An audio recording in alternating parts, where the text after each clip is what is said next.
유럽의 아버지 왕 샤를만유 대제. 서유럽 중세사를 들여다보면 로마 제국의 멸망 이후 수많은 부족과 소국들이 난립하고 서로 경쟁하며 게르만족과 로마적 전통이 복합적으로 섞여가는 혼란스러운 시대가 펼쳐집니다. 그 혼돈 속에서 유럽의 기틀을 다시금 잡아내고 로마 이후 최초로 대규모 통합을 이룩했던 인물이 바로 샤를만유 대제입니다. 종종 유럽의 아버지 왕이라 칭해지는 그는 8세기 중엽에서 9세기 초까지 프랑크 왕국의 전성기를 이끌었으며 그가 구축한 제국은 약 한 세대 후에 소멸했음에도 불구하고 이후 프랑스, 독일, 이탈리아 등 유럽 여러 국가의 근간을 마련하는 데 지대한 영향을 끼쳤습니다. 샤를만유는 742년 4월 2일 피핀 3세의 장자로 태어났습니다. 피핀 3세는 프랑크 왕국 카롤링거 왕조의 시조로 일컬어지는 인물이며 교황 자카리아스의 승인 아래 메로빙거 왕조를 폐하고 자신이 왕이 된 강력한 군주였습니다. 이 사건은 중세 유럽에서 성직 임명권이나 교황과 왕의 상호 보완적 관계가 중요시되는 배경을 잘 보여줍니다. 어린 샤를만유 역시 이러한 분위기 속에서 자라났고 프랑크 왕국의 장자라는 위치 덕분에 일찍부터 교황과 접촉하며 정치적 감각을 키웠습니다. 753년 스테파누스 2세 교황이 롬바르드 쪽의 침략 전쟁에 맞서 도움을 청하러 프랑크 왕국을 방문했을 때 당시 12세였던 샤를만유는 아버지 피핀 3세와 함께 교황을 맞이했습니다. 교황은 피핀 3세와 두 아들에게 왕의 칭호를 수여했고 피핀 3세는 그 보답으로 롬바르드 족을 물리쳐 로마를 보호하겠다고 약속했습니다. 이 사건은 훗날 샤를만유가 이탈리아 반도와 긴밀히 연결되는 계기가 되었고 로마 교황청과 프랑크 왕가 간의 협력이 어떻게 발전할지를 미리 보여주는 전조였습니다. 768년 피핀 3세가 사망하자 프랑크 왕국은 당시의 관습대로 샤를만유와 동생 카를로망에게 분할 상속되었습니다. 이중 샤를만유가 훗날 유럽의 역사적 무대에서 돋보이게 된 것은 그의 결단력과 군사적 역량 그리고 복잡한 동맹 혼인 정책을 능숙하게 펼칠 수 있었기 때문입니다. 샤를만유는 롬바르드와 동맹을 맺기 위해 롬바르드 공주와 결혼했으나 이 혼인은 불과 1년도 차에 되지 않아 파탄을 맞았습니다. 그는 재빨리 슈바벤 출신 힐데가르트와 재혼했는데 이 때문에 롬바르드 왕국은 크게 분개하여 동생 카를로망과 동맹을 맺고 샤를만유를 공격하려 했습니다.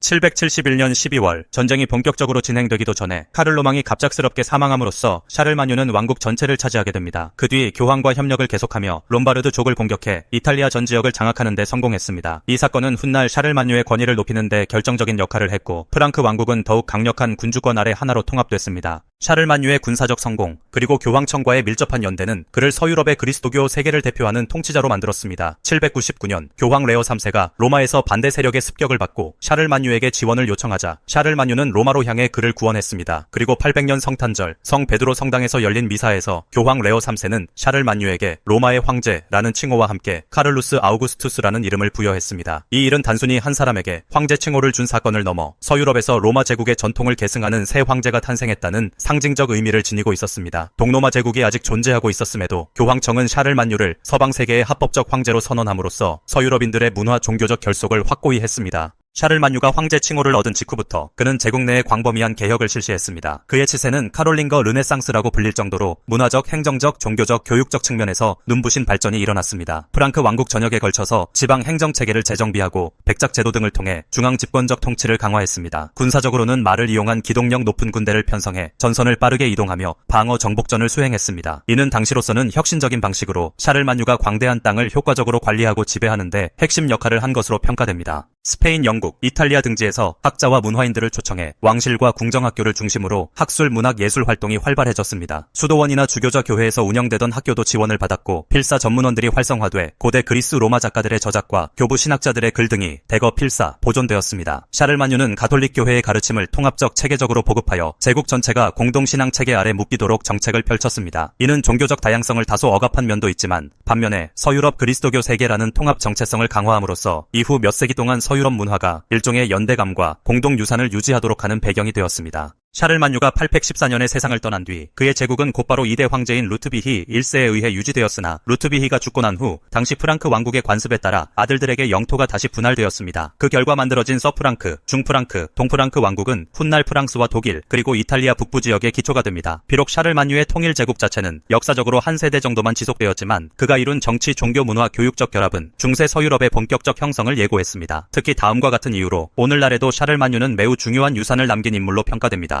로마 제국 이후 갈기갈기 찢어졌던 서유럽을 어느 정도 다시 결집시켜 교황청과 왕권이 상호 보완적 기능을 수행할 수 있도록 한 선례를 남겼습니다. 이는 중세 전체에 걸쳐 계속된 황제와 교황의 긴장과 동맹 구조를 낳기도 했으나 동시에 서유럽의 통합적 정체성을 형성하는 주춧돌이 되었습니다. 교육, 문화, 예술 분야의 부흥으로 그리스 로마 전통과 기독교적 세계관이 조화롭게 결합하는 초기 모델을 제시했습니다. 필사본 문화와 수도원 학교의 발전, 문학과 예술의 번영은 훗날 12세기 르네상스, 14부터 15세기 이탈리아 르네상스 등에 이르기까지 장기적 영향을 미쳤다는 평가를 받습니다. 샤를마뉴의 제국은 분할되었으나 서프랑크 왕국이 점차 프랑스로, 동프랑크 왕국이 독일로, 중프랑크 왕국 지역이 북부 이탈리아 등을 포함해 다양한 형태로 발전하게 됩니다. 이로 인해 많은 유럽인들이 샤를마뉴를 근대 유럽의 기원이라 여기고 그를 자국의 시조로 존경하는 태도가 생겨났습니다. 독일에서는 카를 대제, 프랑스에서는 샤를마뉴, 이탈리아에서는 카를로 마뇨 등으로 불리는 것도 이러한 역사적 맥락과 무관하지 않습니다. 샤를마뉴는 전사, 장군, 행정가의 면모가 두드러질 뿐 아니라 학문과 문화에 대한 애착도 지대했습니다. 그는 수많은 정복전쟁을 통해 프랑크 왕국의 판도를 확장했고 속도전을 위해 기마병을 적극적으로 활용하는 등 전술 발전을 이끌었습니다. 한편 궁정학교를 통해 젊은 기사들에게 문예, 수사학, 논리학 등을 교육하고 고전 작가들과 교부 신학자들의 작품을 왕실 도서관에 보관하는 데에도 열심이었습니다. 샤를마뉴가 한 가지 주목할 점은 그 스스로가 학자나 성직자는 아니었음에도 지식인들을 대거 초청하고 지원함으로써 문화를 꽃피웠다는 사실입니다. 왕실 궁정학교에 영국의 알퀸, 이탈리아의 파울루스 디아코누스 등을 초빙해 라틴어와 그리스 문명을 재활성화시켰고 필사실 발전을 뒷받침함으로써 서적 보존에 획기적인 기여를 했습니다. 그 과정에서 카롤링거 소문자체라는 통일된 서체가 등장했는데 이는 오늘날 우리가 사용하는 알파벳 필기체의 기원이 되었다고도 전해집니다. 샤를마뉴의 제국은 결국 아들 세대 이후 분열되고 더 이상 단일 국가 형태를 유지하지 못했습니다. 그러나 그가 보여준 이상은 중세 서유럽이 공유할 공통문화, 종교, 언어 체계 형성에 결정적인 도움을 주었습니다. 교황은 그에게서 군사적 안정을 얻었고 샤를마뉴는 교황에게서 종교적 도덕적 권위를 인정받아 세속 권력과 종교 권력이 긴장 속에서도 서로 영감을 주고받는 토대를 마련한 것입니다. 이렇듯 샤를마뉴가 갈기갈기 찢어진 유럽을 다시 묶어 세운 기틀 때문에 많은 역사학자는 그를 유럽의 창시자 혹은 유럽의 아버지 왕으로 부릅니다. 또한 그는 스스로 노력하여 문자와 학문의 중요성을 역설했고 이를 통해 중세 유럽 전반에 걸쳐 교육제도를 재정비하는 선례를 남겼습니다. 샤를마뉴 대제는 814년 1월 28일 아헨에서 세상을 떠났습니다. 그러나 그의 영향력은 시대를 초월해 여전히 살아있습니다. 제국의 분열이 불가피했음에도 이 위대한 군주가 일으킨 카롤링거 르네상스와 서유럽 재통합의 시도는 훗날 프랑스, 독일, 이탈리아 등 수많은 왕국, 제국의 토대가 됩니다. 정치사적으로 보면 그가 부활시킨 황제 칭호는 신성 로마 제국의 기반이 되었으며 카롤링거 왕조가 남긴 군사, 행정제도는 여러 유럽 국가의 모델로 자리 잡았습니다. 또한 샤를마뉴 시대의 필사문화와 학문적 부흥은 유럽이 암흑시대를 탈출하게 만든 중요한 자극제가 되었고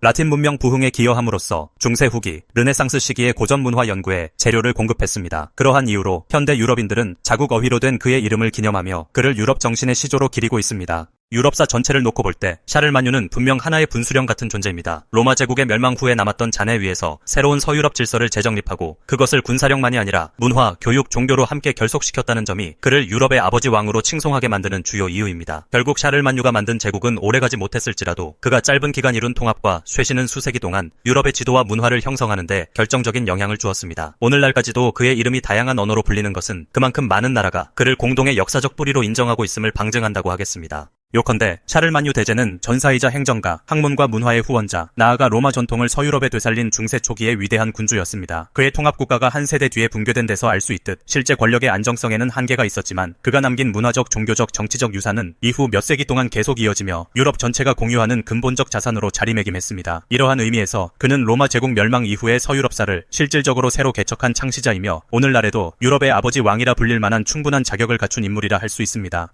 이 비디오가 유용했다면 좋아요와 구독 버튼을 눌러주세요. 건강한 삶을 위한 더 많은 팁을 공유할 테니 계속해서 성필원 채널을 지켜봐 주세요. 감사합니다.